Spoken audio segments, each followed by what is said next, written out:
Bismillahirrahmanirrahim. Assalamualaikum warahmatullahi wabarakatuh. Innal hamdalillah nahmaduhu wa nasta'inuhu wa nastaghfiruhu wa nastahdihi wa na'udzu billahi min shururi anfusina wa sayyiati a'malina. May yahdihillahu fala mudilla lahu wa man yudlilhu fala hadiya lahu. Ashhadu an la ilaha illallah wahdahu la syarika lah wa ashhadu anna Muhammadan abduhu wa rasuluh alladzi la nabiyya wa la rasula ba'dah. Qala ta'ala ya ayyuhalladzina amanu ittaqullaha haqqa tuqatih wa la tamutunna illa wa antum muslimun.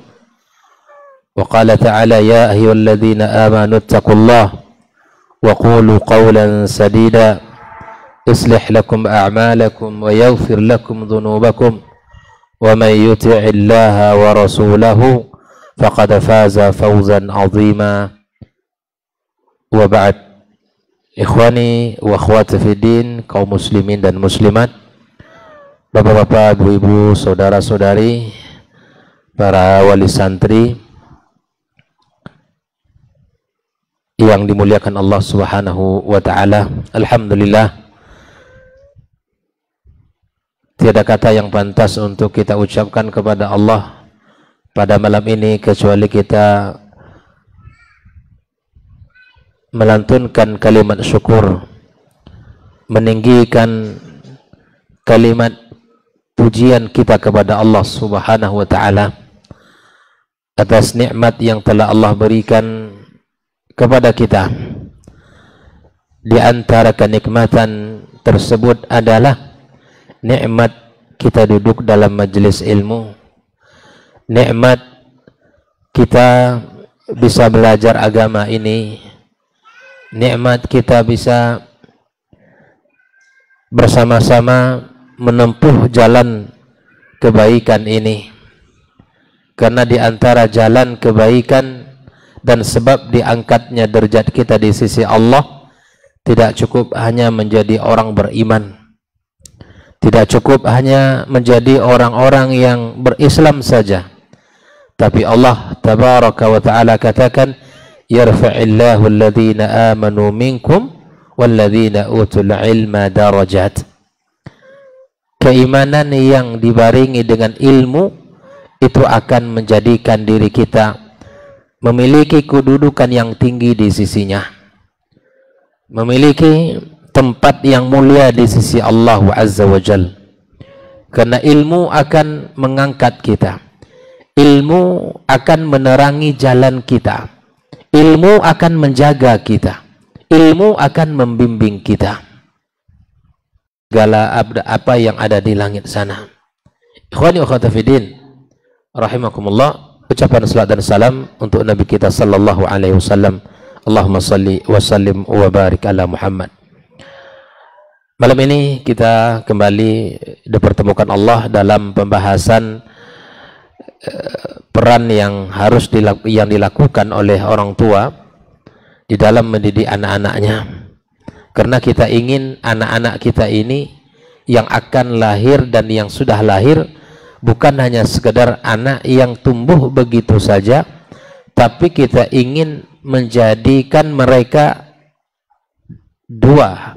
Yang pertama, generasi yang menyejukkan pandangan kita, menenteramkan hati kita, yang memberikan baktinya kepada kita ketika kita hidup di dunia, dan yang membahagiakan kita dengan doa-doa mereka setelah kita meninggal dunia nantinya. Yang kedua adalah kita ingin mereka yang laki-laki nantinya menjadi para pemimpin bagi orang-orang yang bertakwa.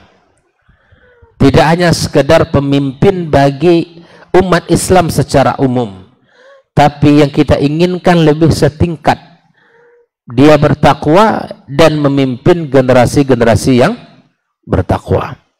Hal ini tergambar dalam firman Allah, Rabbana hab lana min azwajina wa dzurriyyatina qurrata a'yun waj'alna lil muttaqina imama. Inilah doa ibadur rahman yang selalu mereka katakan kepada Allah, yang meminta kebaikan bagi pasangan mereka dan bagi anak keturunan mereka, serta mereka meminta generasi yang akan hadir adalah generasi pemimpin bagi orang-orang yang bertakwa pada masanya. Sedikit kita akan awali generasi yang bertakwa itu seperti apa gambarannya. Kita semua berpikir generasi yang bertakwa, tapi yang seperti apa kita inginkan? Generasi yang telah ada di zaman Rasulullah sallallahu alaihi wasallam, generasi yang ada pada zaman Khulafa ar-Rasyidin, generasi-generasi yang tumbuh dengan iman yang kokoh.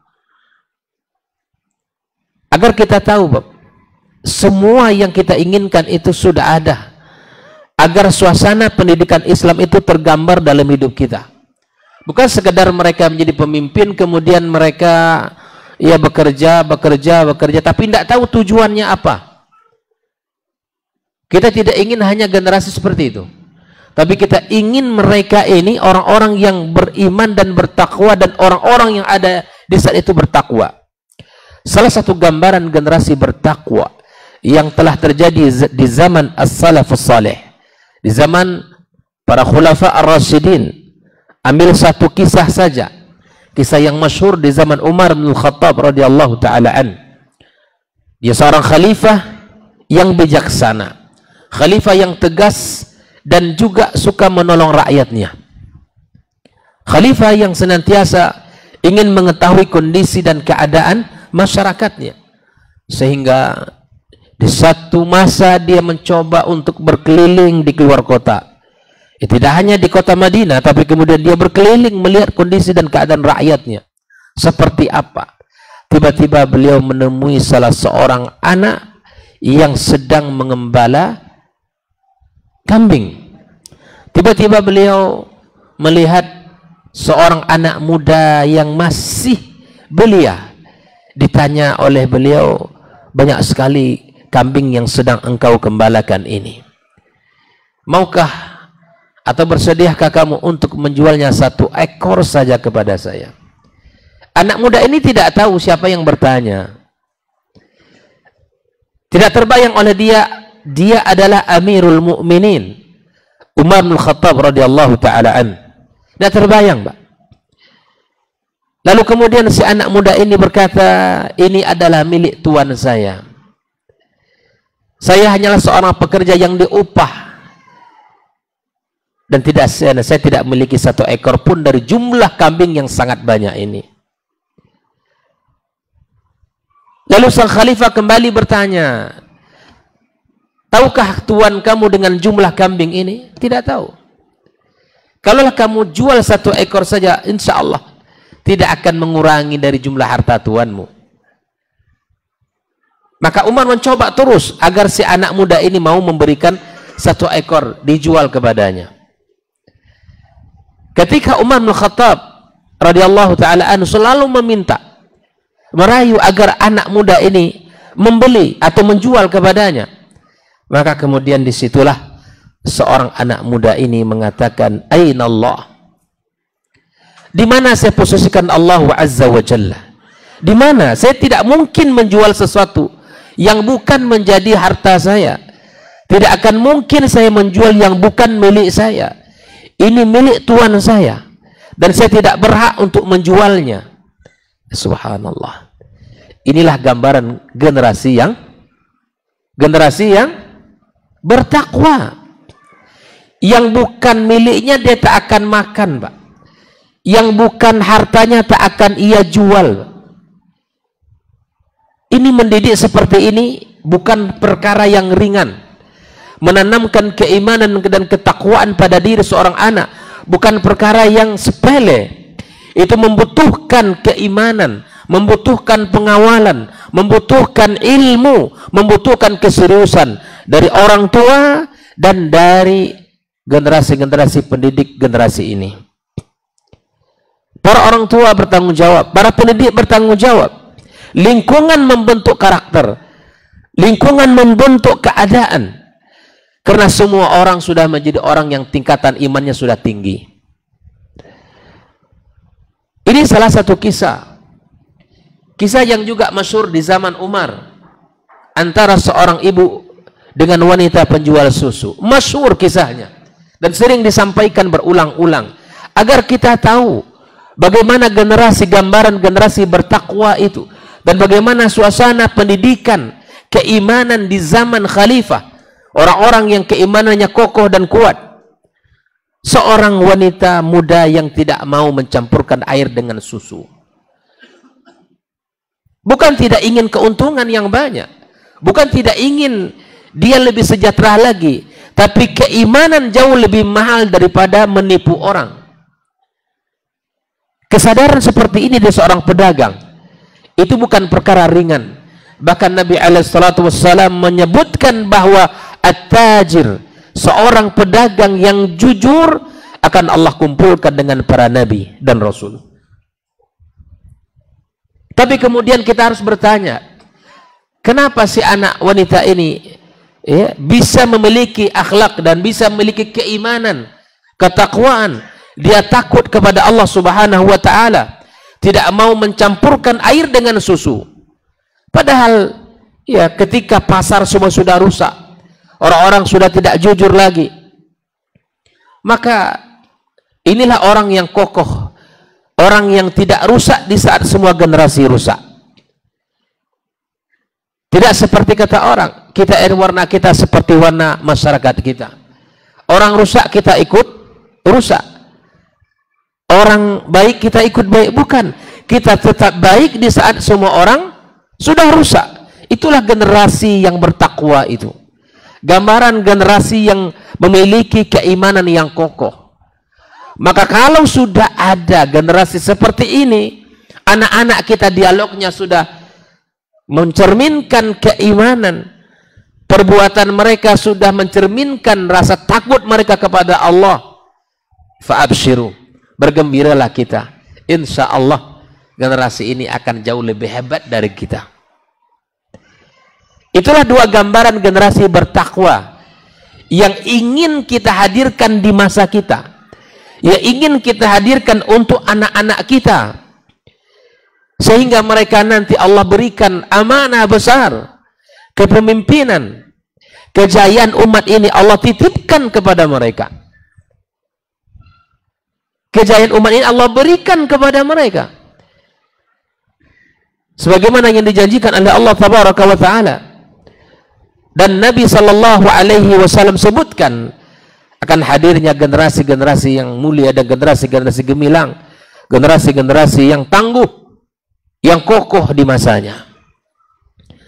Ikhwani ukhwati fiddin, tentu ini semua tidak mungkin terbentuk generasi seperti ini kalau kita tidak memiliki ilmu yang cukup. Karena ilmunya bukan sekedar mendidik, membimbing, mengatakan jujur, nak, bukan. Tetapi di dalam pendidikan ada hal yang pokok. Di antara pendidikan yang paling tinggi kedudukannya, yang sangat berpengaruh di dalam diri seorang anak, adalah kesolehan orang tua. Itu dia. Kunci keberhasilan generasi. Kunci keberhasilan generasi kita di masa yang akan datang, itu ditanam oleh orang tua pada dirinya. Kunci itu ada pada diri orang tuanya. Sehingga para ulama mengatakan salahul abna'i bisalahil aba. Kesolehan anak dan generasi kita ini di masa yang akan datang itu sangat ditentukan oleh kesolehan orang tua. Saya ulangi, kesolehan anak kita itu sangat berpengaruh dengan kesolehan kita sebagai orang tua. Jangan kita bermimpi anak ini akan menjadi anak yang bertakwa kuat, imannya kokoh, akhlaknya mulia, adabnya indah, muamalahnya, kalau cerminan orang tuanya tidak ada. Tidak ada. Kalau tidak ada begitu, kalau tidak ada cerminan itu dalam diri orang tua, akan sangat sulit anak ini dididik. Guru-guru di sekolahnya akan mendapatkan kesulitan-kesulitan, akan mendapatkan hambatan, karena orang yang paling pertama yang dilihat oleh anak adalah orang tuanya di rumahnya. Bagaimana pandangan seorang anak dalam kehidupan ini sangat berpengaruh dari pola kehidupan orang tuanya. Sehingga kehidupan para as-salafus saleh, generasi-generasi awal, para sahabat, para tabi'in, mereka sangat berhati-hati satu di dalam muraqabatullah. Sangat berhati-hati di dalam kehidupan ini. Mereka tidak mau untuk mengurangi ketakwaan dan keimanan mereka, sehingga evaluasi itu terjadi. Bapak Ibu semua yang dirahmati Allah, para ayah bunda yang saya hormati, dalam kehidupan rumah tangga kita, lakukan komunikasi yang baik, lakukan diskusi yang harus hadir mengalir, penuh keakraban di rumah. Orang tua, pasangan suami istri yang komunikasinya di rumah tidak jalan dengan penuh keakraban, tidak berjalan komunikasi tentang pendidikan, itu sangat menghambat untuk pendidikan anak kita.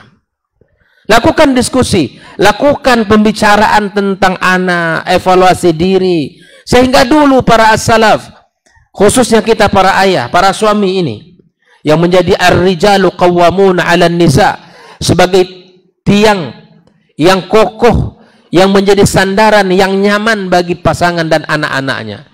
Evaluasinya apa? Ketika anak-anak mereka atau pasangan mereka sulit diatur, tidak dengar nasihat nih, maka dia tidak menyalahkan langsung kepada anak ini yang tidak mau mendengarkan nasihat itu. Yang pertama yang dievaluasi siapa? Dirinya. Yang pertama dievaluasi itu adalah sikapnya. Apa salah saya? Kalau dia sadar dengan kesalahannya, dia bertaubat kepada Allah. Kalau dia sadar dengan kekhilafannya, dia minta ampun kepada Allah.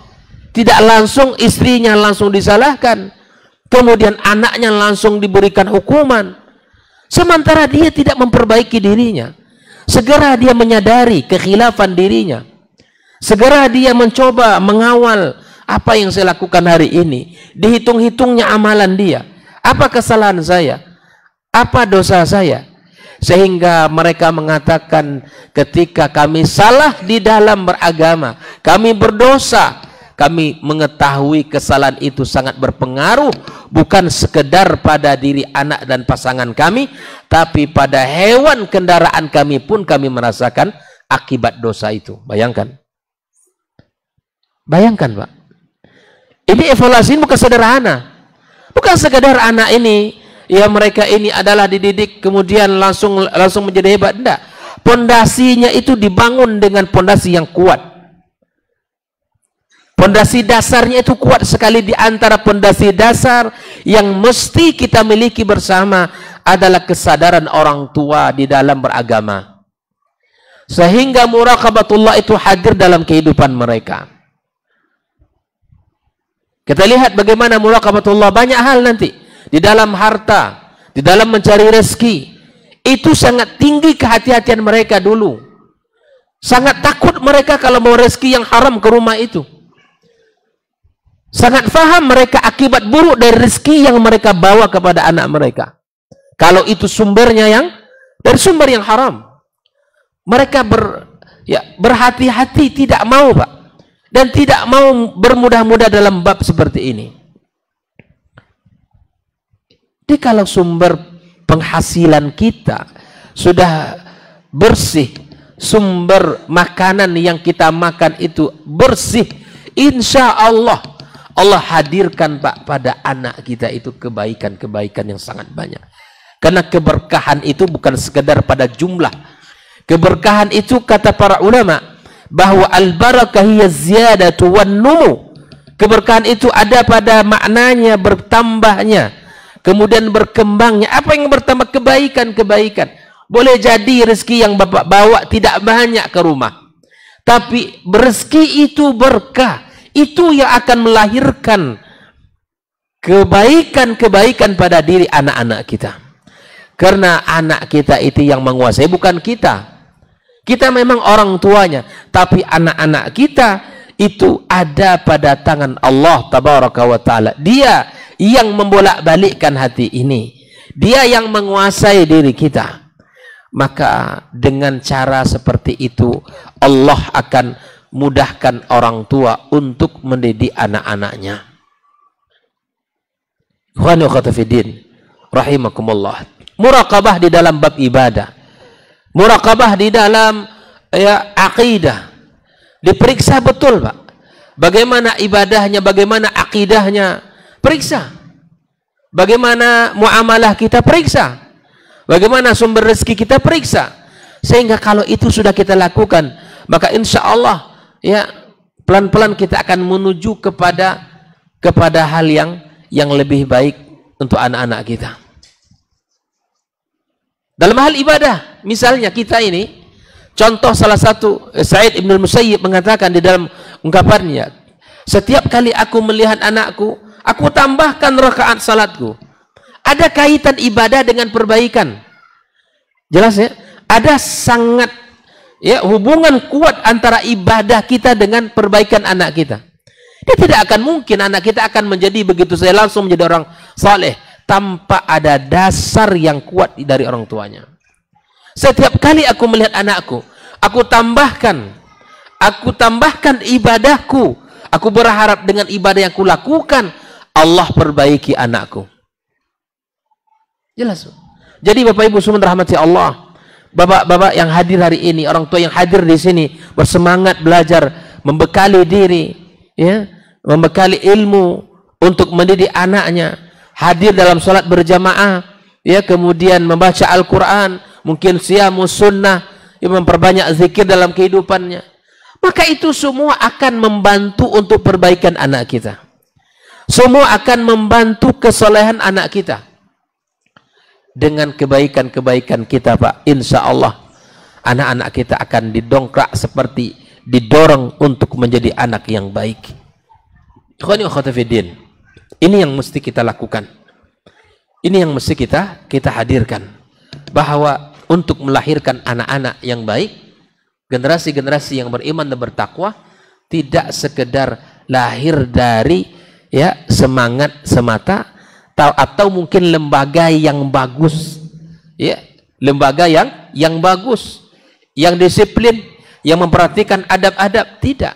Lembaga kita ini berusaha untuk memperbaiki para guru, memperbaiki pola pendidikan, tapi bantu sekolah kita untuk menyiapkan anak kita di rumah. Saya sebutkan satu contoh. Di masa bukan Bapak Ibu semua, pagi-pagi sebelum berangkat ke sekolah, anak kita ini diberikan nasihat-nasihat seperti ini. Dibisikkan ke telinganya. Disampaikan nasihat itu. Disampaikan. Nah, kamu akan masuk belajar.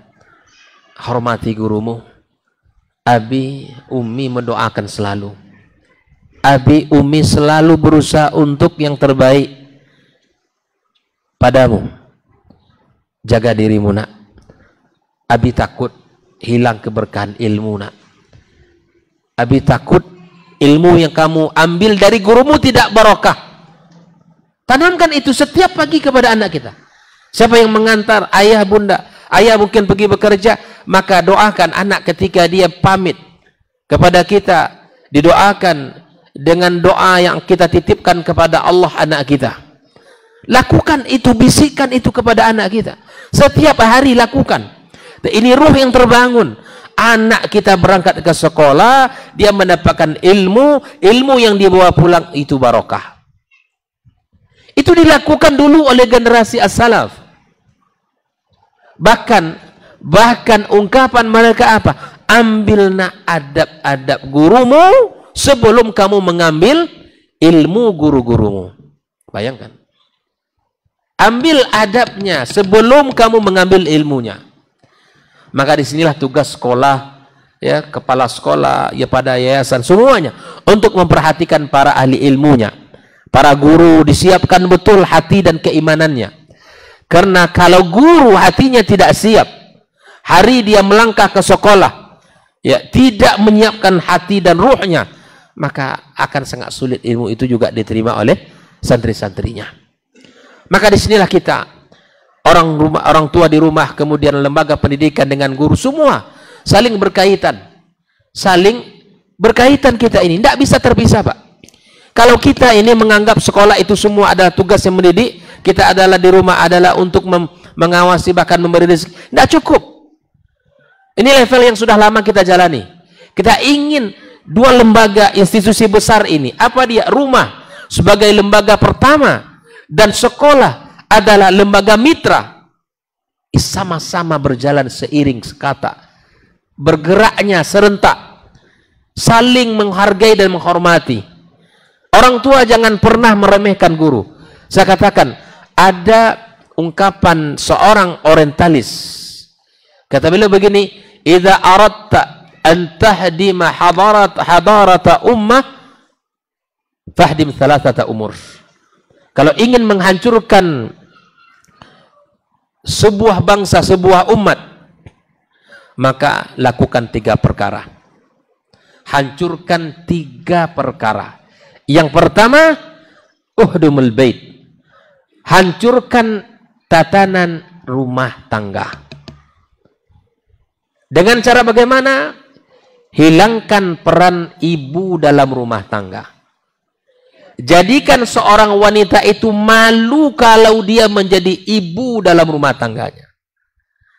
Jadikan perasaan malu ini ya besar dalam diri seorang wanita. Jadi kalau seorang wanita di rumah saja mendidik anak itu malu. Kalau ada di seorang wanita perasaan ini, Anda telah ya kena virus orang-orang orientalis. Ini hasil pemikiran mereka. Menghilangkan peran wanita di rumah. Menjadikan wanita-wanita itu enggak lagi bangga berada di rumah. Kebanggaan itu harus keluar rumah.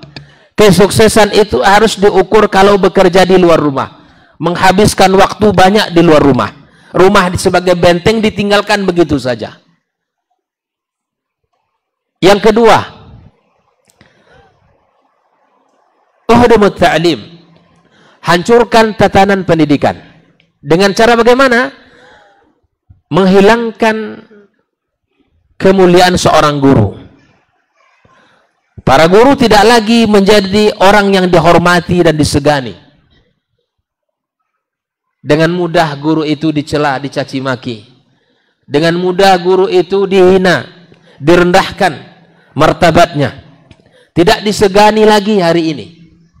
Ketika guru tidak lagi disegani, dihormati, maka disitulah hancurnya pendidikan itu. Jika ada wali santri yang tidak memuliakan gurunya, guru dari anak-anaknya yang mengajarkan ilmu kepada darah dagingnya, maka disitulah awal kehancurannya. Guru dijadikan nomor sekian, guru tidak dianggap, guru tidak dijaga perasaannya, maka disitu akan mulai hilanglah tatanan pendidikan. Karena sebagian orang tua sudah merasa kami sudah bayar, anak-anak kami ya harus mendapatkan pendidikan yang layak dan pendidikan perhatian yang utuh dari gurunya. Sedikit saja kesalahan guru terhadap anak itu menjadi masalah yang berat dan besar sekali. Makanya orang tua yang tidak menjaga lisan kepada lembaga pendidikan itu berat, Pak. Berat sekali. Itu tidak akan terjalin hubungan yang sangat indah dan harmonis antara pendidik dengan orang tuanya. Yang ketiga, apa yang dihancurkan? Uhdum al-qudwat wal marja'at. Hancurkan tatanan keteladanan dengan cara bagaimana? Mencaci maki para ulama, menghilangkan peran para ulama dalam kehidupan masyarakat. Di para ulama tidak lagi didengarkan kata-kata mereka, tidak lagi menjadi marji', tempat mereka bertanya.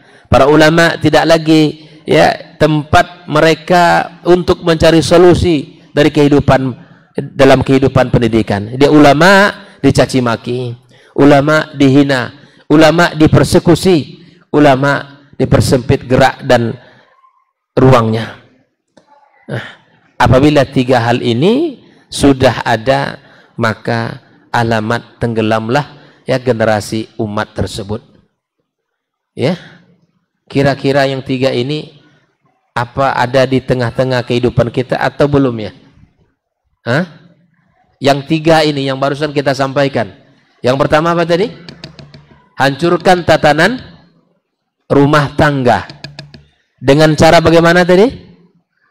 Menghilangkan peran seorang ibu. Menjadikan ibu itu malu berada di rumah. Ibu-ibu kalau ingin disebut ya seorang ya karir, wanita karir. Tapi kalau ke rumah itu segan, dianggap gagal pendidikan dia kalau hanya tugas di rumah. Dianggap gagal. Tidak. Wahai para ummahat, tempat yang paling mulia bagi seorang wanita apa? Rumahnya. Allah sudah katakan waqarna fi buyutikunna. Berdiamlah kalian di rumah kalian.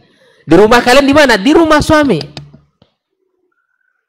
Itulah bentengnya, itulah tempatnya untuk mengukir prestasi ibadah, kebaikan untuk anak-anaknya. Yang kedua apa tadi? Hancurkan tatanan pendidikan. Dengan cara bagaimana? Menghilangkan kemuliaan para guru dan para pendidik. Mereka ini tidak dihormati, mereka ini tidak diberikan ya perhatian. Pokoknya guru itu seperti babu, seperti pekerja. Guru itu ahli ilmu, guru itu layak dimuliakan, dijaga perasaannya, dijaga hatinya, sehingga satu kalimat yang ikhlas yang lahir dari lisan, yang hati yang jujur akan merubah anak-anak kita. Jangan dikira kurikulum yang banyak, kemudian hafalan yang banyak, ya kemudian materi yang banyak, itu membuat anak kita pintar. Bisa jadi pintar, apa gunanya pintar kalau tidak ada iman?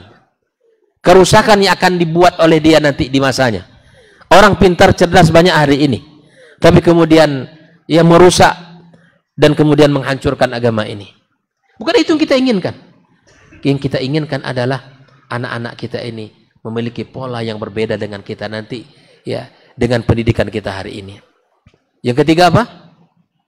Hancurkan kedudukan para ulama. Hilangkan qudwah hasanah.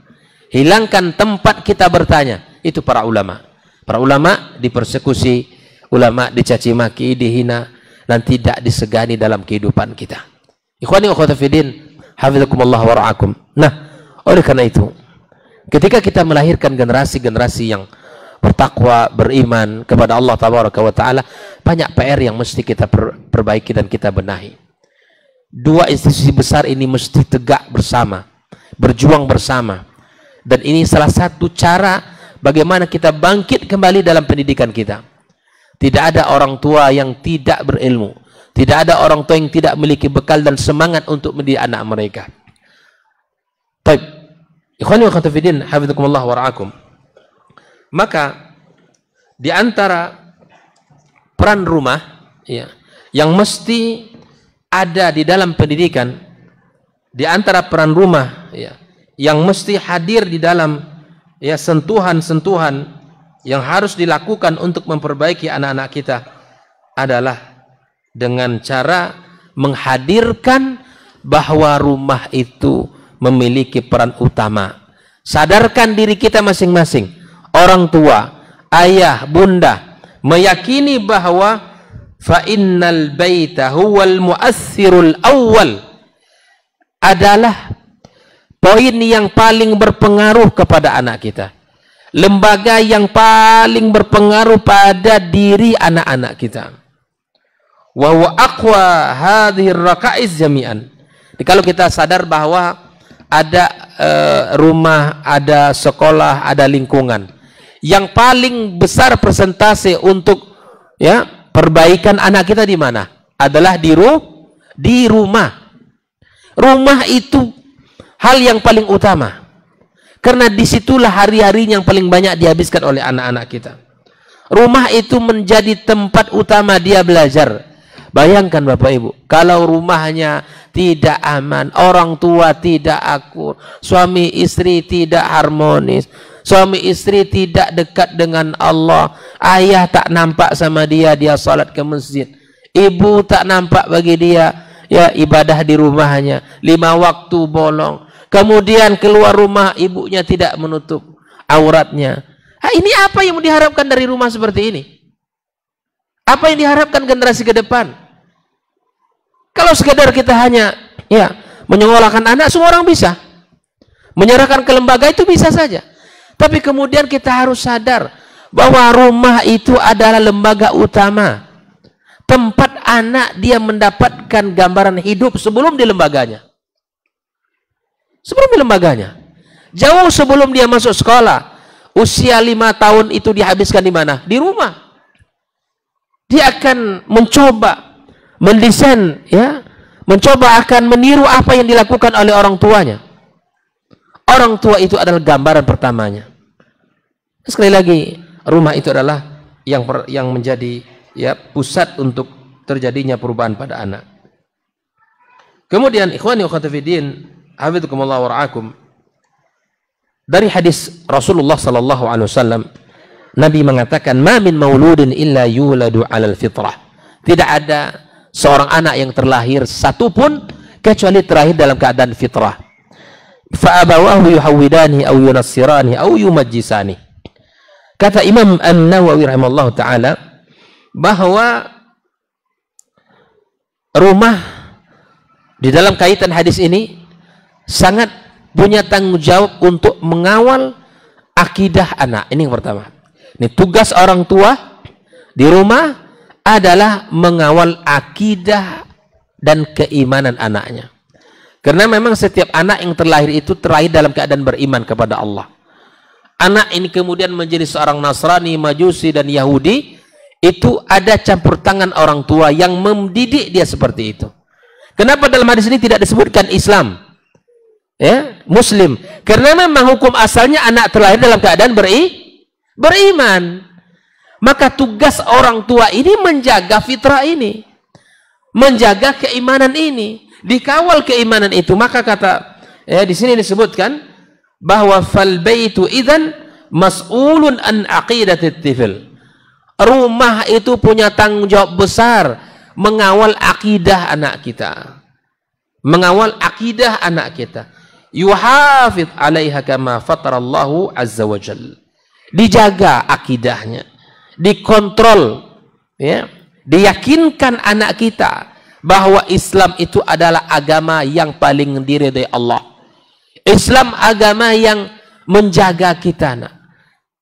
Coba sampaikan pembicaraan ini kepada anak-anak kita.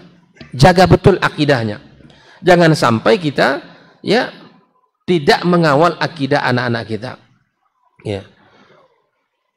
Disebutkan wasalahu aqidati falahu fid dunya wal akhirah. Karena dengan selamatnya, benar-benarnya akidah seorang anak kita, akidah kita dan akidah anak-anak kita adalah keselamatan mereka di dunia dan di akhirat kelak. Kita azan dulu. Baik.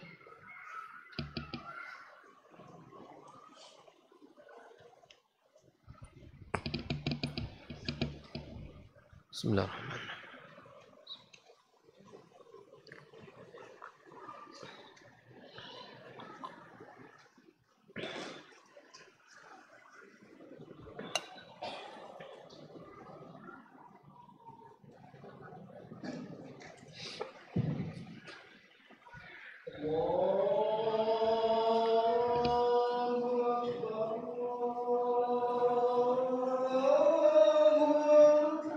Allah.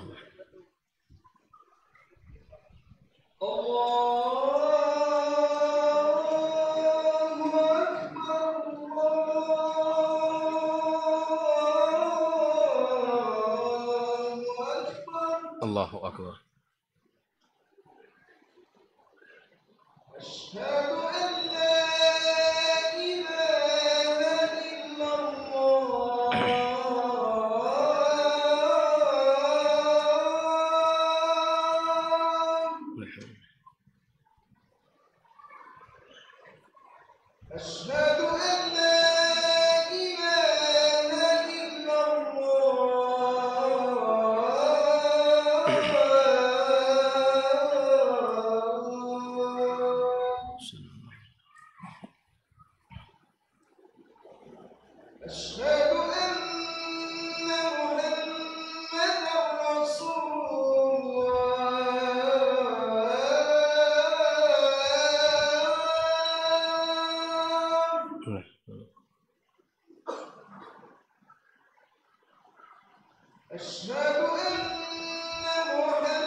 La ilaha illallah Allahumma salatu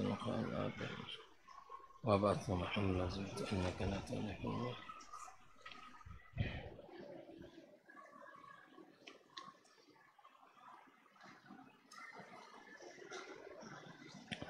Baik, bismillahirrahmanirrahim. Kita lanjutkan. Bahwa kita ulang kembali bahwa tugas orang tua di rumah adalah mengawal akidah dari anak-anak kita. Di samping itu, tugas yang kedua adalah di mana kita berperan untuk mengawal ibadah mereka. Makanya di dalam Islam itu sendiri menyuruh kita kaum laki-laki agar memberikan bagian di rumah kita untuk salat kita. Ya kan? Tidak ada salat yang paling baik bagi seorang laki-laki kecuali di rumahnya. Kecuali salat-salat wajib, tentu di rumah Allah Subhanahu wa taala. Ibadah-ibadah sunnah itu sebaiknya dilakukan di rumah kita. Karena itu ada bagian ya, pendidikan yang akan kita berikan kepada anak kita. Salat, misalnya kita ini yang kalau dekat rumah kita ya, kalau bisa salat qabliyah dan ba'diyah itu di rumah kita. Jangan kita jadikan ya seluruhnya di masjid. Tapi jadikan bagian salat sunnah kita di rumah kita. Mungkin duha kita, atau mungkin salat malam kita. Bapak Ibu, anak-anak kecil ya, yang belum bisa, mereka ya belum faham dengan agama ini dengan baik, tapi kemudian mereka akan melihat orang tuanya. Itu pola pendidikannya. Jadikan orang tua itu menghidupkan ibadahnya di rumahnya. Begitu juga dengan para ibu, para ummahat misalnya, ketika salat itu sudah masuk, maka segera kita untuk mendirikannya. Ajak anak-anak kita, walau dia masih main-main, tidak ada masalah. Walau dia main-main. Karena memang dengan marhalah seperti itulah dia baru bisa. Tapi jangan kita merasa anak kita tidak belajar. Dia belajar dari kita, Pak. Belajar dari kita. Baik. Kemudian bahwa yang kita inginkan bersama-sama ya, siapapun mungkin di antara kita yang sudah menikah, Maka yang kita inginkan dari pernikahan ini apa? Yang kita inginkan adalah anak-anak kita ini menjadi anak-anak yang baik.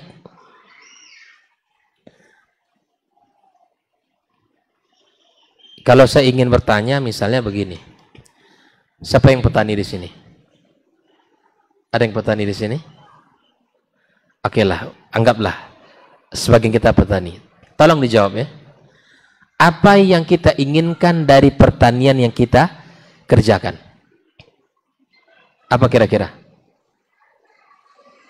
Kita ini seorang petani, katakanlah petani sawit. Ada di sini banyak sawit mungkin ya. Atau misalnya petani padi. Apa yang kita inginkan dari pertanian kita?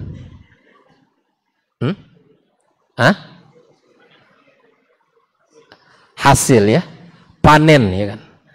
Panen yang kita berharap itu panennya besar. Panennya panen raya kata orang. Hasilnya banyak. Baik. Al-Quran menyebutkan bahwa ketika berbicara tentang pasangan suami istri itu adalah ibarat yang sering dipakai oleh Al-Quran itu adalah bahasa pertanian. Apa bahasanya? Nisa'ukum harthul lakum.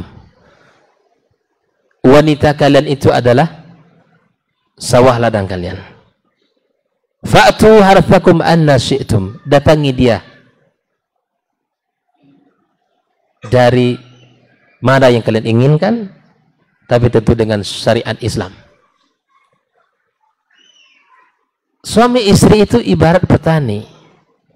Yang kalau petani saja menginginkan panen raya, hasil yang diinginkan itu baik, maka begitu juga lah kita sebagai orang tua. Ketika kita menikah, yang kita inginkan apa? Hasil, goal besarnya kata orang sekarang. Yang kita inginkan hasil pernikahan kita ini apa sebetulnya? Anak-anak yang saleh dan salehah. Ini yang harus kita pahami lagi ulang, Mbak.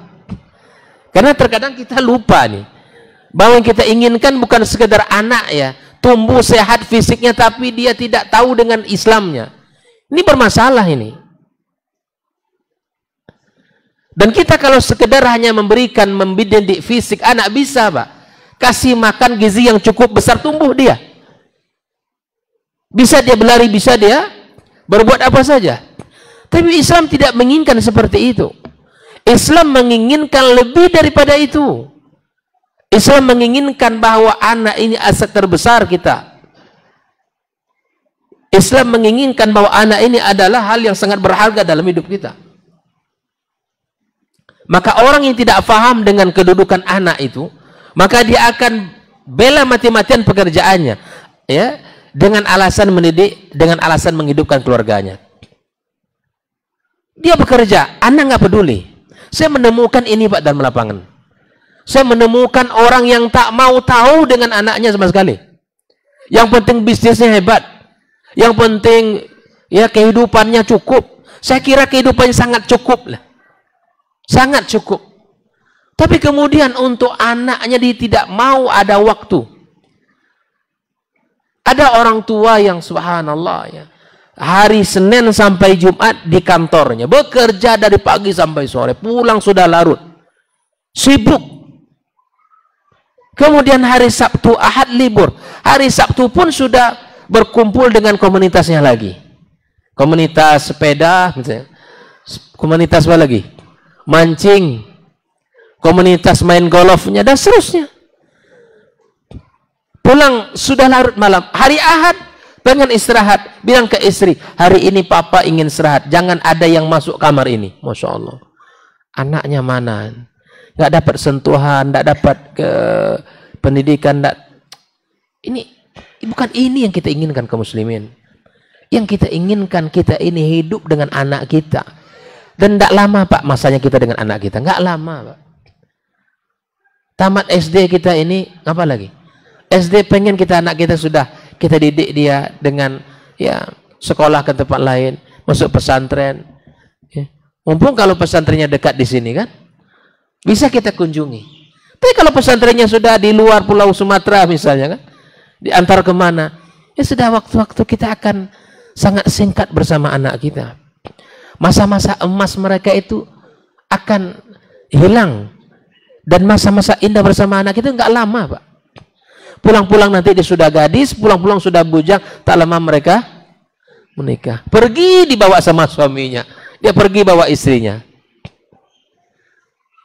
Maka subhanallah, saya bahagia melihat anak-anak di masjid kita ini dibawa. Saya bahagia, saya senang melihat bahkan ada perkataan para ulama, kalau di masjid tidak terdengar suara anak, maka alamat ya tidak akan tegak ya kepemimpinan di masanya.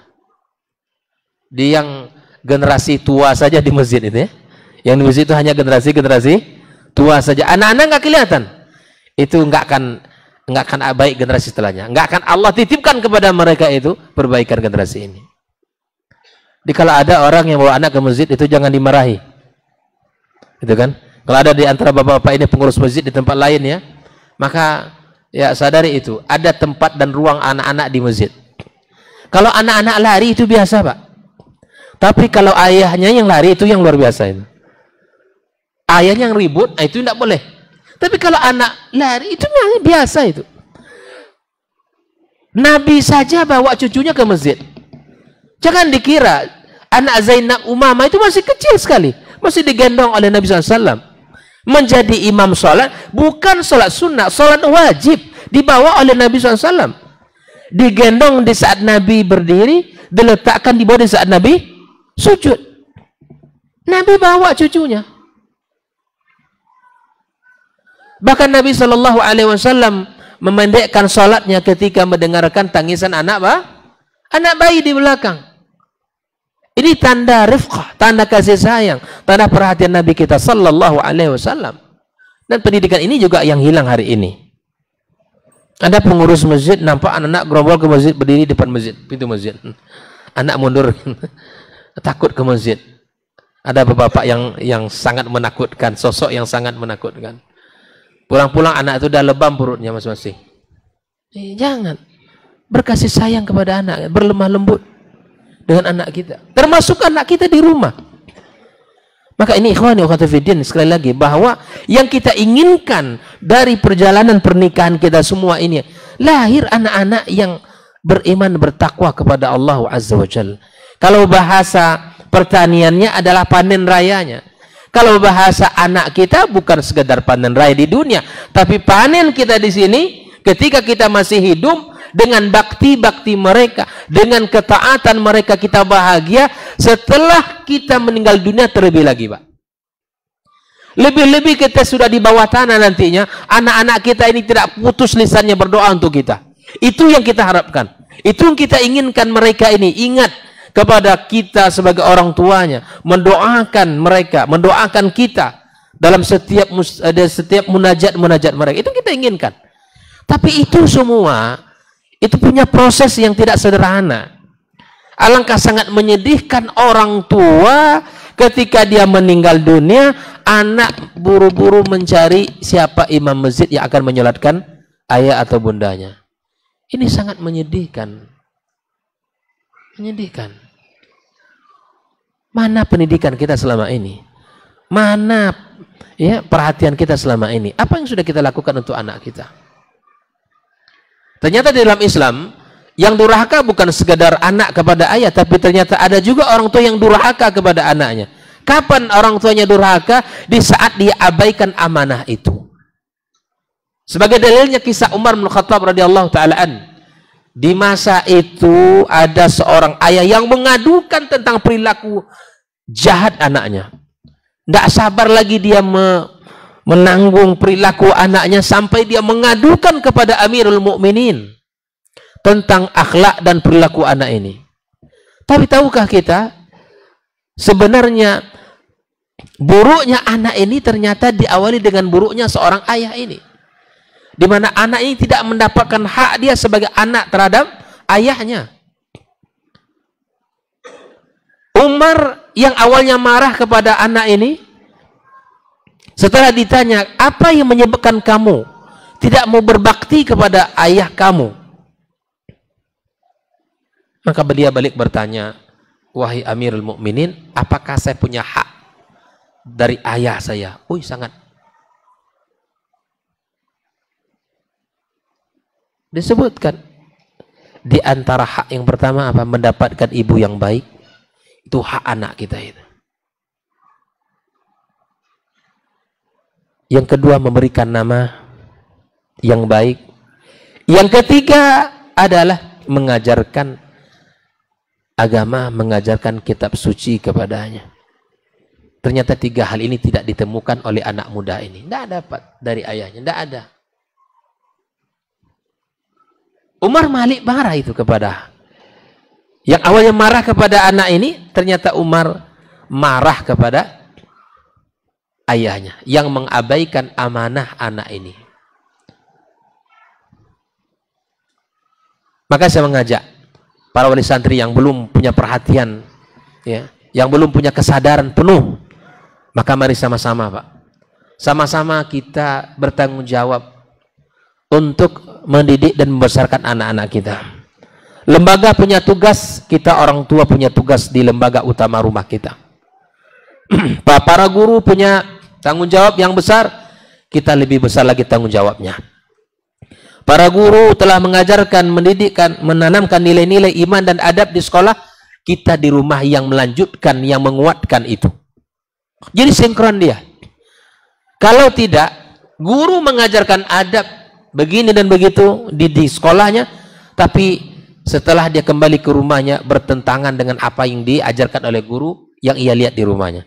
Ini kapan akan bangkitnya? Ibarat orang bangun rumah, yang satu menaikkan bata, yang satu menghancurkan. Kapan bangunan kita tegak kokoh? Gak bakalan itu. Jadi jangan berharap perbaikan itu banyak terjadi pada anak kita kalau sekolah dengan lembaga tidak sejalan. Gak bakalan. Tapi ketika lembaga semangat, orang tua lebih semangat, Masya Allah, itu akan menjadikan 2 kekuatan yang akan menghantarkan keberhasilan, keimanan pada anak kita semuanya. Oleh ikhwan wa akhwat, ketika kita menginginkan goal besar kita adalah anak-anak yang baik, maka tugas itu ada pada kita. Tanggung jawab itu ada pada kita semuanya. Bukan pada gurunya saja. Tapi kita sebagai orang tua punya tanggung jawab, punya perhatian, punya kesadaran besar dengan muamalah, dengan cara interaksi yang penuh dengan kelemah lembutan. Islam mengajarkan itu. Di antara bentuk bukti kelemah lembutan, kita mau duduk dengan anak kita, kita mau mencium anak kita. Aqra ibn Habis digambarkan, dia punya anak 10 orang, tapi dia tidak pernah mencium 1 pun dari 10 orang itu. Sampai Nabi mengeluarkan kata-kata, ya, la yarham man la yurham. Tidak akan diberikan kasih sayang bagi orang yang tidak punya kasih sayang. La yurham man la yarham. Tidak akan diberikan kasih sayang bagi orang yang tidak punya kasih sayang. Nabi, Pak, ketika ada seorang sahabat, ya, anak laki-laki disambut dengan hangat, datang disambut. Tapi ketika ya disambut dengan hangat, diletakkan di pangkuannya. Tapi ketika ada anak wanitanya datang, dia biasa-biasa saja. Maka ini ditegur oleh Nabi kita Shallallahu Alaihi Wasallam. Jangan perlakukan itu kepada anakmu. Sambut dengan sambutan yang hangat kepada mereka semuanya, baik laki-laki dan perempuan. Terkadang kita, Masya Allah, ada memang yang membuat hati kita itu sangat, ya, apalagi anak masih kecil. Tapi jangan itu sampai terjadi, Pak. Orang-orang yang membedakan antara perlakuan anak-anak itu juga akan menjadi penyakit dan akan menjadi penyebab, ya, akan tidak harmonisnya hubungan antara anak-anak kita. Nabi tegur itu sahabat. Lakukan, berikan perhatian yang sama kepada anakmu. Bahkan ada sahabat yang meminta Nabi untuk menjadi saksi. Ya, ada anak yang disintainya. Ya Rasulullah, maukah engkau menjadi saksi untuk saya memberikan ini kepada hadiah ini kepada anak saya yang satu ini? Nabi bertanya, apakah engkau berikan ini rata kepada anakmu? Oh tidak, wahai Rasul. Saya sangat menyayangi ini. Saya hanya mengasihkan yang satu ini. Kata Nabi, saya tidak mau menjadi saksi untuk permusuhan anak-anak kamu. Bayangkan. Kalau mau kasih seluruhnya. Bukan berarti sama rata, tapi ada bagian masing-masing yang sama ia terima. Walaupun bentuk dan kadarnya berbeda. Bayangkan, sampai seperti itu Islam mengatur kita. Bagaimana kita memperlakukan anak kita. Bagaimana anak-anak kita ini nanti, ya kita harap mereka ini tumbuh ya menjadi orang-orang yang kuat dan kokoh imannya. Kalau orang tuanya sehat, mentalnya sehat, ya hubungannya, insya Allah anak itu ngikut, Pak. Kalau ada kita di antara kita di hari ini masih punya hubungan kita dengan istri kita tidak baik, Pak, perbaiki sekarang. Kalau tidak, mimpi kita akan melahirkan anak-anak yang baik. Mimpi, Pak. Nggak mungkin itu akan terjadi. Karena orang tuanya saja tidak baik. Kalau masih cekcok, masih hubungannya masih terus terjadi hari-hari mereka penuh dengan ya hubungan yang tidak baik. Istri kasar ke suami, suami tidak sayang kepada istri. Ya dipanggil dengan panggilan yang kasar, diperlakukan yang tidak ya sewajarnya. Jangan harap, Pak, anak kita baik. Karena orang tua itu contoh pertamanya. Orang tua itu adalah contoh yang dilihat oleh anak-anaknya. Bahkan dalam Islam diatur juga, kalau seandainya terjadi ya perselisihan antara suami istri, maka itu jangan dilakukan depan anak-anak kita. Karena itu akan tergambar dalam diri anak-anak kita. Begitulah orang tuanya, dan ia akan bisa meniru apa yang dilakukannya. Nah, sekali lagi saya katakan bahwa sekarang anak-anak kita sudah belajar, berjalan. Maka saya pengen kepada ayah khususnya, orang tua, para ayah ini, agar pulang kerja, Pak, kita punya tugas yang untuk mengawal, membaca apa yang bisa kita berikan kepada anak kita. Surat-surat pendek sudah kita. Kalau istri kita mungkin mentalkinkan di saat kita kerja, kita punya tanggung jawab untuk ya mencoba untuk mendengarkannya. Kalau bisa sebelum berangkat satu ayat, anak kita sebelum berangkat ke sekolah, ayo baca surat apa? Al-Ikhlas, baca surat Al-Falaq, tagih anak kita. Ada hubungan komunikasi. Lakukan itu setiap hari. Saya minta kepada teman-teman di sekolah ya, ada PR-PR khusus itu untuk ayah saja. Ada PR-PR khusus yang itu hanya ayah. Dan jangan di ACC kalau PR itu tidak dikerjakan oleh ayahnya. Ada PR khusus yang dikerjakan oleh bunda. Ada tugas-tugas khusus yang itu tugas ayah, yang nanti itu dikerjakan oleh ayahnya. Kami juga lakukan itu di lembaga kami di Pekanbaru. Ada PR khusus. Bahkan pernah kami buat satu acara satu hari bersama ayah, agar ayah ini tahu beratnya dan ya menjaga anak itu. Selama ini kita kan ringan ya enggak? Karena hari-hari bersama istri kita. Kami buat kegiatan satu hari bersama anak, ayah semuanya. Cobalah satu hari rasakan memegang anak itu seperti apa. Ini bukan ringan. Maka jangan pernah kita sepelekan istri kita. Istri kita tidak ada pekerjaan di rumah. Jangan disepelekan. Karena pekerjaannya besar dan berat sekali. Nah, sekali lagi diminta kepada para guru, ya khususnya kepala sekolah, untuk ada tugas-tugas khusus yang itu ranahnya para ayah, dan ada tugas-tugas yang hanya khusus untuk para bunda, dan ada tugas-tugas khusus yang itu ada tanggung jawab bersama ayah dan bundanya. Agar pemerataan tugas itu ada, peran itu ada. Agar peran itu masing-masing itu ada. Jangan kita menganggap selesai di sekolah. Maka pulang anak kita ke sekolah, dari sekolah, Pak, tanyakan, apa ilmu yang kamu dapat hari ini, nak? Tanyakan itu. Adakah anak kita menangkap sesuatu yang baru? Adakah anak kita mendapatkan hal yang baru atau ilmu yang ia pelajari? Tanyakan di rumah. Apa ilmu yang kamu dapatkan hari ini, sayang? Apa kata gurumu di sekolah? Apa kata ustadz dan ustadzahmu? Diajak dia berdialog. Ajak diskusi. Ajak dia. Sehingga kalau sudah terbangun, Pak, keterbukaan, ya, hubungan cair antara kita dengan anak kita. Apa saja akan ditanyakan ke bapak. Dan itu nikmat, Pak, ketika anak kita mau cerita dengan kita. Apalagi anak-anak yang sudah masuk usia balik. Ini rentan. Kalau dia bertanya tentang bab-bab itu kepada orang yang salah, bahaya, Pak. Saya katakan ini. Kalau bapak ibu dapatkan anak-anaknya mau cerita apa saja, wallahi itu nikmat. Nikmat, Pak. Jangan dianggap dia mengganggu itu. Jangan dianggap anak itu banyak cerita. Jangan. Sambut cerita anak kita. Sambut apa yang ia alami, diceritakan semuanya. Dengarkan dengan penuh hati. Dengarkan dengan penuh cinta. Apa sayang? Ceritakan ke Abi, nak. Ceritakan ke Abi. Kamu punya masalah apa? Gitu kan. Ceritakan. Apalagi saya katakan usia-usia nanti, usia-usia fase menjelang balik, itu parah kalau seandainya dia bertanya kepada kawan yang itu salah atau kepada orang lain.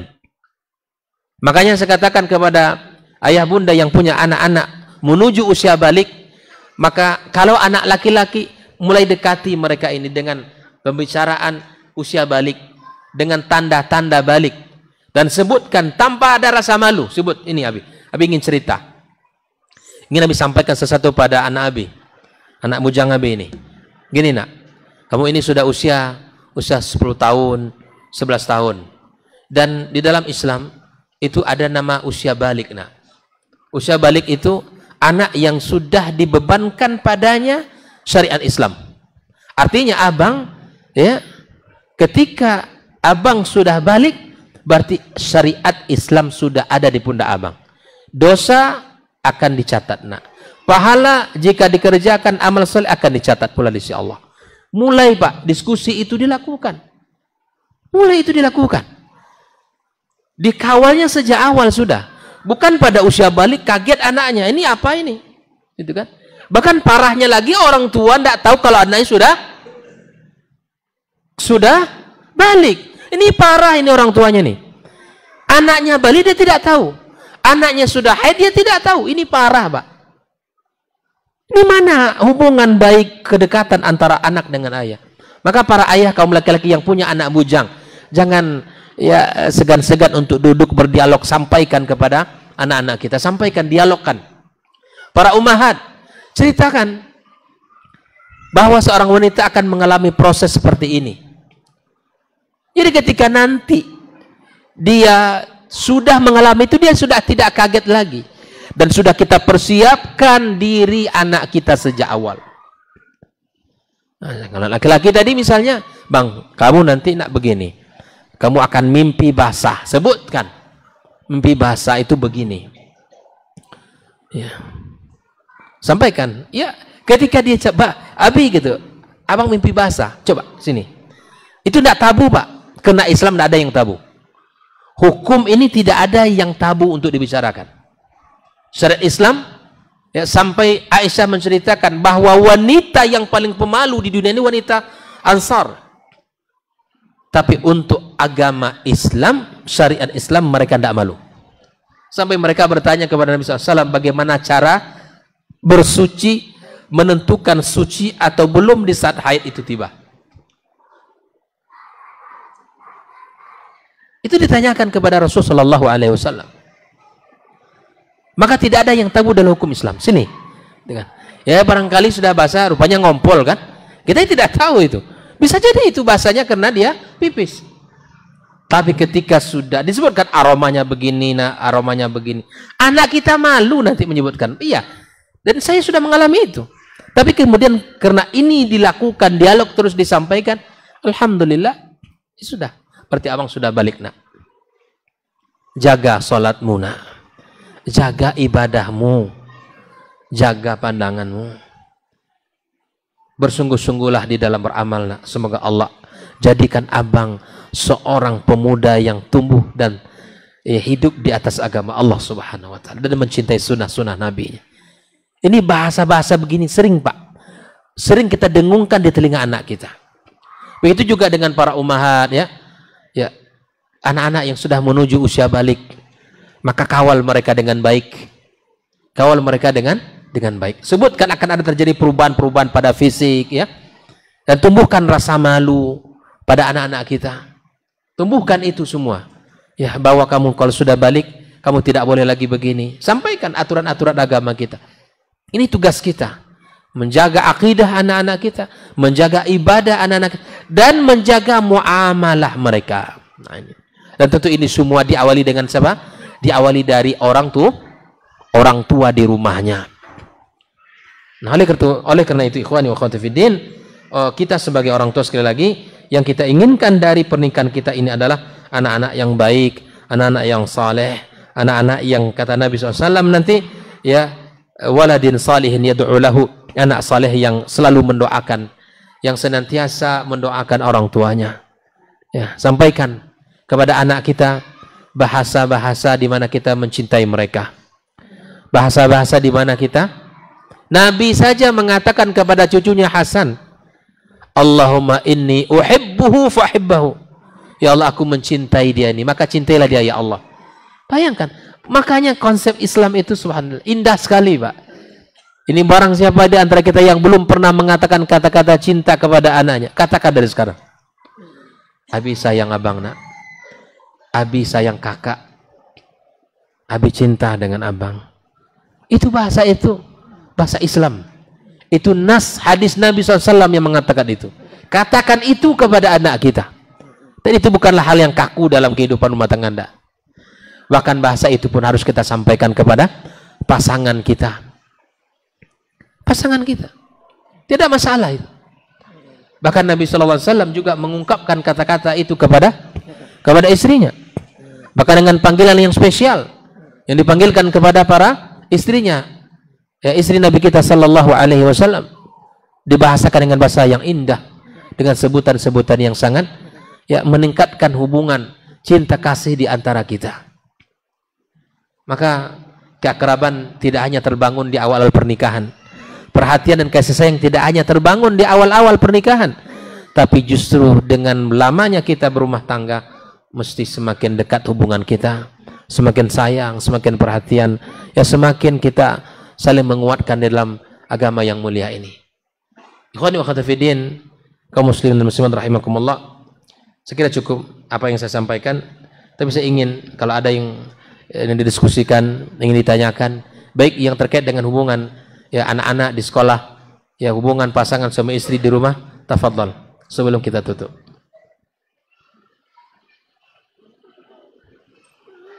Tafadhal, silakan.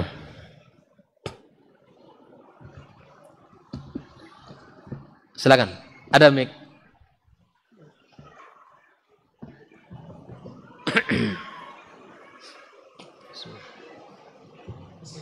Izin Ustaz bertanya. Tafadhal. Tadi Ustaz sudah menyinggung sedikit tentang pemberian nama kepada anak. Pembelian? Nama. Nah. Jika anak itu diberi nama lebih dari 2 kata, akhirnya nama 4 kata misalnya. Jadi anak dengan istri ada perdebatan untuk panggilannya. Anaknya 2 kata, 2 suku kata. Iya. Oke. Enggak, lebih. Anak-anak panggilannya 4 suku kata. 4 suku kata, masya Allah. Jadi kalau untuk panggilan ini bagaimana Ustaz? Apakah menyesuaikan saja atau adakah yang lebih baik gitu? Soalnya kan kalau di lingkungan sini ada panggilan abu apa gitu biasanya. Soalnya kalau nama itu kan menjadi cerminan juga. Ya, betul. Jazakumullah khair. Terkait dengan nama, nama adalah dalam Islam itu memiliki kedudukan yang sangat tinggi. Nama itu adalah harapan kita, doa kita. Kita mengasih nama anak kita harapan, ya misalnya nama sahabat. Ya katakanlah saya menamakan anak saya Hamzah. Ada harapan dalam diri kita masing-masing orang tua bahwa anak kita ini memiliki sifat-sifat yang ada pada sahabat Nabi ini, kan begitu. Adapun ya nama yang paling dicintai oleh Allah tabaraka wa taala sebagaimana Nabi menyebutkan adalah 2. Ahabul asma ilallah Abdullah wa Abdurrahman. Itu nama yang paling dicintai oleh Allah tabaraka wa taala. Ya. Sebagaimana Nabi kita menjelaskan. Dan terkait dengan panggilan ya. Nah, panggilan itu sebaiknya dipanggil dengan nama yang benar. Hilangkan kebiasaan memanggil dengan panggilan potongan nama. atau panggilan tidak sempurna yang tidak berarti. Saya sampaikan, anak saya namanya Hamzah. Mohon maaf nih, apa nama panggilannya? Ya Hamzah. Jelas tuh? Mungkin anak abang kita ini ada 4 suku kata, katakan. Maka panggillah nama yang satu kata dari 4 ini dengan panggilan yang sempurna dari namanya. Tidak masalah. Maka saya katakan sekali lagi bahwa panggil nama anak kita ini dengan panggilan yang sempurna dari namanya. Karena panggilan dari nama itu terkandung doa kepada anak-anak kita. Ya, adapun terkait di mana kalau kita ingin menyebutnya Abu, misalnya kan, itu sangat dibolehkan dalam agama kita. Menisbatkan dia itu anak kita. Para ulama, ya bahkan para sahabat, ada nama-nama yang lebih dikenal kunyah daripada nama asli. Contohnya siapa? Hah? Abu Hurairah, Abu Bakar sahabat Nabi yang mulia. Siapa nama Abu Bakar As-Siddiq radhiyallahu ta'ala? Hah? Abdurrahman?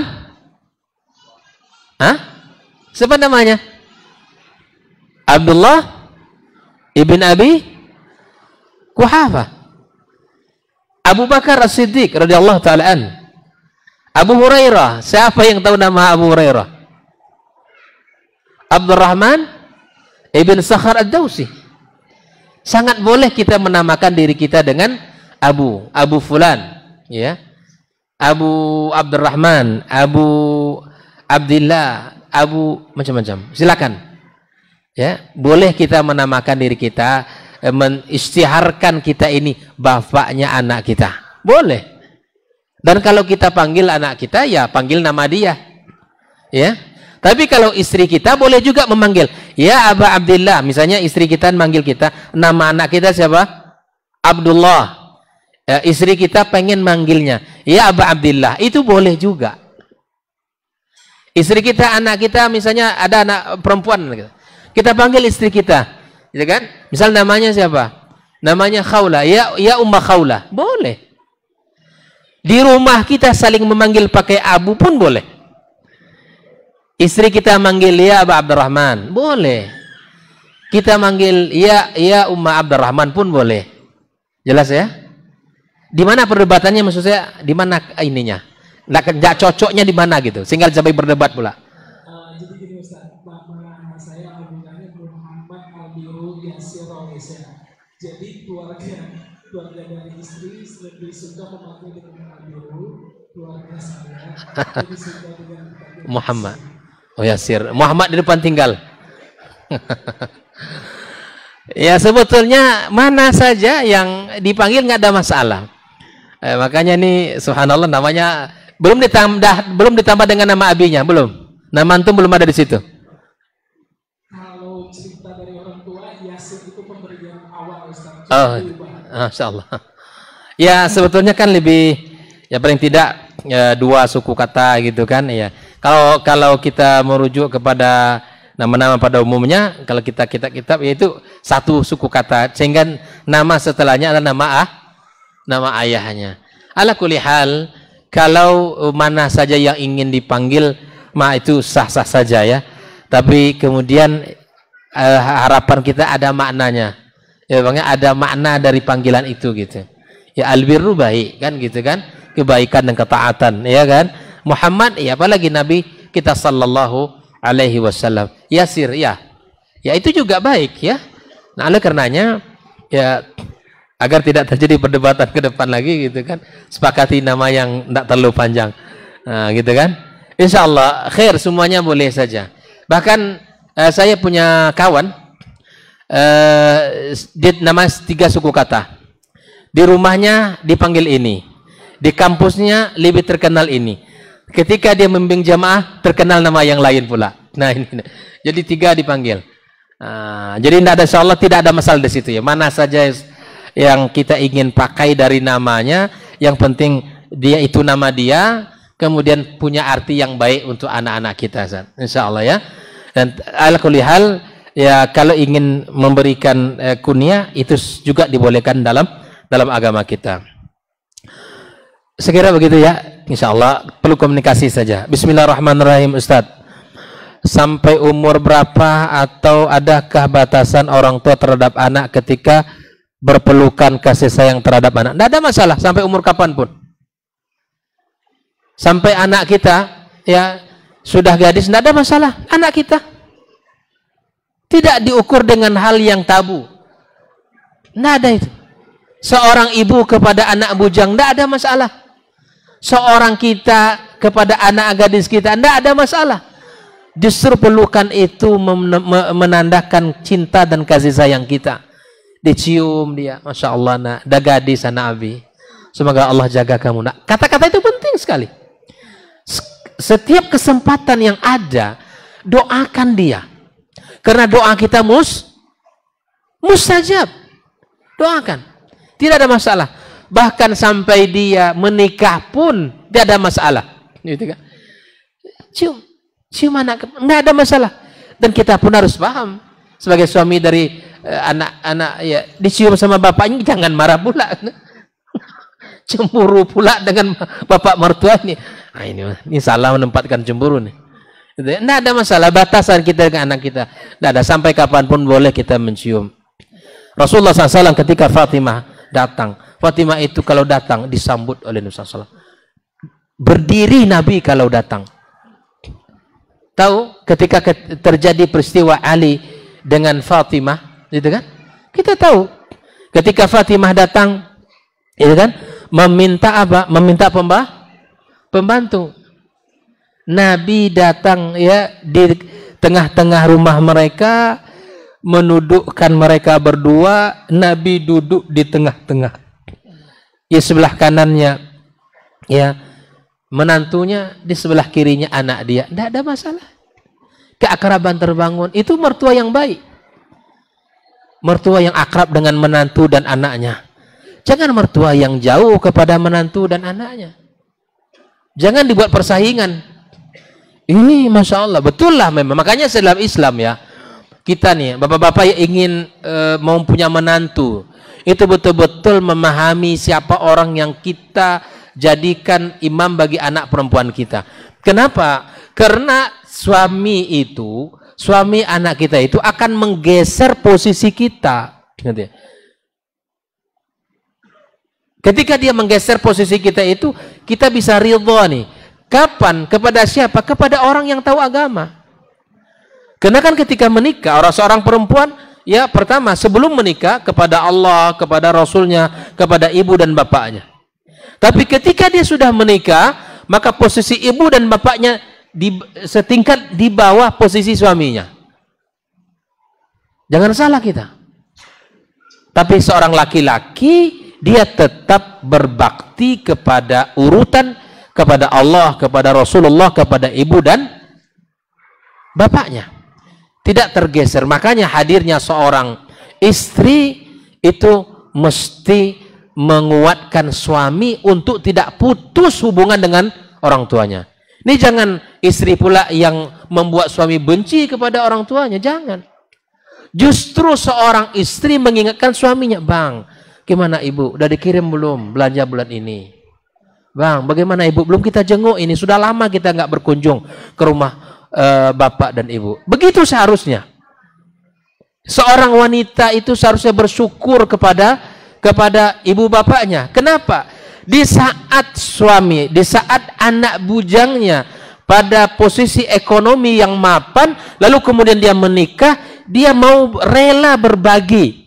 Yang seharusnya hasil anaknya itu untuk orang tuanya, tapi dia karena dia sudah menikah, rela penghasilan anak itu dibagi kepada istri. Seharusnya bersyukur seorang istri kepada orang tua daripada suaminya. Dan sebaliknya kita, Pak. Saya heran kalau ada laki-laki yang hubungan dengan mertuanya itu saling membelakang punggung. Itu gimana ceritanya? Justru kita mesti bersyukur. Kita dapat istri kita dalam keadaan seperti besar seperti itu, dan mungkin iman yang baik, akhlak yang baik. Kok kita malah larang dia untuk berbakti kepada orang tuanya? Jangan. Ini heran kita. Terkadang kita melihat kondisi-kondisi yang sangat tidak nyaman dalam kehidupan kita. Maka oleh karenanya, mari sama-sama kita perbaiki dan mari sama-sama kita memahami ya tugas dan tanggung jawab kita. Barakallahu fikum. Assalamualaikum warahmatullahi wabarakatuh. Saya pernah bertanya kepada ibu, Bu, orang itu Ibu, orang itu melambaikan tangan kepada orang itu. Orang tersebut berkata, "Hai," sambil melambaikan tangan kepada laki-laki bukan suaminya. "Bukankah umat Islam wajib salam, bukan hai, Bu?" Kata ibu, "Itu tidak apa, itu wajar-wajar saja." Apakah benar penjelasan itu, Ustaz? Oh, jadi ini kasus ya. Nah, ini seorang anak yang ya melihat seseorang gitu ya yang mengatakan melambaikan tangan, mengatakan hai gitu. Ya benar. Perbaiki bahwa artinya gini, yang saya maksud benar adalah betul yang seharusnya assalam, bukan hanya sekedar hai. Hai itu tidak mendapatkan kebaikan. Ya, maka benarkan. Maksudnya perbaiki gitu ya. Perbaiki bahwa yang seharusnya kata anak itu benar. Apa yang disampaikan oleh anak itu benar. Karena seseorang melambaikan tangan mengucapkan salam itu lebih afdal daripada sekedar mengucapkan ya hai apa kabar dan seterusnya. Maka perbaiki dan luruskan bahwa yang benarnya adalah tidak sekedar melambaikan tangan dan mengucapkan hai, tapi kemudian ya kita harus mengucapkan assalamualaikum warahmatullahi dan seterusnya. Wallahu ta'ala alam. Nah, Ustaz, bicara tentang akidah adalah sebuah keyakinan. Kita yakin bahwa Al-Quran itu benar. Di dalam Al-Quran itu dijelaskan, jagalah pandanganmu, maka kita jagalah pandangan kita di dunia nyata. Tapi di zaman sekarang, di dunia nyata itu ya dijaga, tetapi di dunia maya kebanyakan bercanda, ya, bersenda, gurau, bahkan saling mengagumi selain dengan suami atau selain dengan istrinya. Katakanlah pada suami, orang apakah itu tidak melanggar syariat? Apakah itu diperbolehkan? Naam, terkadang kita yakin bahwa melarang istri kita ya menerima laki-laki lain masuk dari pintu rumah kita. Tapi terkadang subhanallah terbuka dari atas dan dari samping rumah, masuk dari jendelanya. Apa maksudnya? Ya, melalui handphone ini. Ya, ini memang hal yang mesti kita sadari bersama. Bahwa seorang istri harus faham, seorang suami juga harus faham bahwa kalau kita sudah bisa menjaga di dunia nyata, alhamdulillah, tingkatkan sampai di dunia maya. Ya, dunia maya ini banyak terjadi hubungan retaknya rumah tangga. Ya, makanya kalau ada masalah satu, jangan pernah diadukan kepada manusia, adukan kepada Allah Subhanahu Wa Taala. Di dalam Al-Quran Allah menyebut asyakwa itu 2 kali. Yang pertama adalah ya masalah ya seseorang wanita, seorang istri yang mengadukan perkara suaminya, ya perkara suaminya kepada Allah Subhanahu Wa Taala. Itu khaulah, yang mengadukan dirinya kepada Allah Tabaraka Wa Taala. Wa tashtaki ila Allah, dia mengadukan dirinya kepada Allah Azza wa Jalla. Perkara rumah tangga tidak baik diadukan kepada orang di dunia maya, diangkat status baik itu di Facebook maupun di WhatsApp, tidak boleh. Karena ketika kita melakukan itu sama saja kita mengundang kehancuran dalam rumah tangga kita. Adukan kepada Allah Azza wa Jalla. Sebagaimana Allah sebutkan seorang wanita yang mengadukan hubungan ya perilaku seorang suaminya hanya kepada Allah Subhanahu Wa Taala. Didengar oleh Allah Tabaraka Wa Taala dari langit apa yang diadukan oleh wanita ini. Yang kedua, kisah seorang nabi yang bernama Yakub alaihi salam yang mengadukan tentang perilaku anaknya. Di dalam Al-Quran ya dia katakan, ya saya adukan, innama ashku bathi wa husni ilallah. Aku adukan perkara kesedihan hatiku ketika Yusuf alaihissalam itu hilang. Maka dia hanya mengadu kepada Sang Khaliq yang maha tahu di mana anaknya. Maka perkara rumah tangga, hubungan suami istri, adukan ke tempat yang benar kepada Allah. Masalah yang kedua, masalah anak-anak kita yang sulit diatur, anak-anak kita yang banyak tingkah laku, maka adukan kepada Allah yang menguasai hatinya. Jangan adukan di dunia maya. Jangan sebarkan aib suami di dunia maya. Jangan umbar ya hubungan retak antara suami itu di dunia maya. Karena banyak orang-orang yang hasad, banyak orang-orang yang hatinya tidak betul, yang ingin merusak kita, yang ingin menghancurkan rumah tangga kita. Mereka tidak tahu, ya, mereka tidak tahu. Maka dengan kita informasikan di dunia maya, maka akan disambut hangat oleh orang-orang yang hatinya yang tidak baik tersebut. Makanya di dalam Islam, ketika kita punya masalah, adukan semua itu kepada Allah Tabaraka wa Ta'ala. Mintalah kepadanya. Dekatkan diri kita kepada Allah Subhanahu wa Ta'ala. Terkait dengan hubungan suami istri, ya, maka jangan kita ceritakan kepada orang lain. Bahkan sebisa mungkin kita untuk jaga diri kita, maka selesaikan berdua. Kalau nanti sudah sampai pada puncak yang tidak bisa lagi diselesaikan oleh berdua, Islam memberikan solusi. Fab'athu hakaman min ahli wa hakaman min ahliha. Kalau sudah sampai pada puncaknya, tidak bisa lagi dicari solusi antara kedua pasangan, maka Islam memberikan solusi.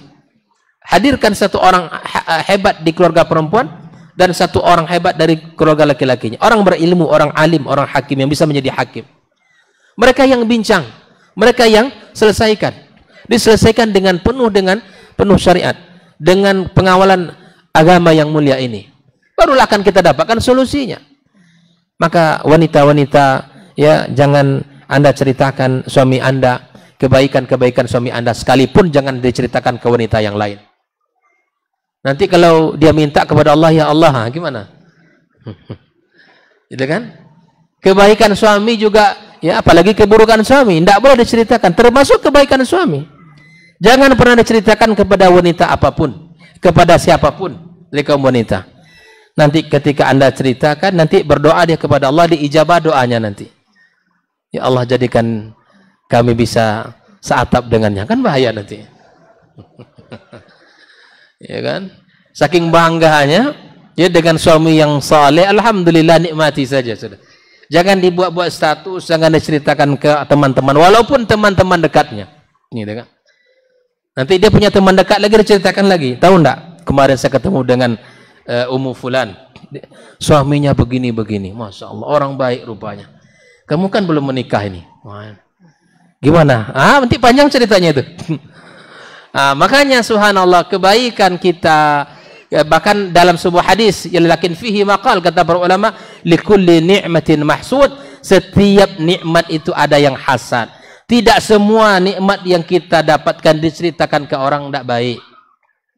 Gitu ya? Tidak semua harus diceritakan. Tidak semua apa yang kita rasakan, apa yang kita nampak untuk diungkapkan, diumbar, jangan. Simpan. Karena setiap nikmat ada yang berhasad kepadanya, ada yang hasad kepadanya. Begitu juga kita.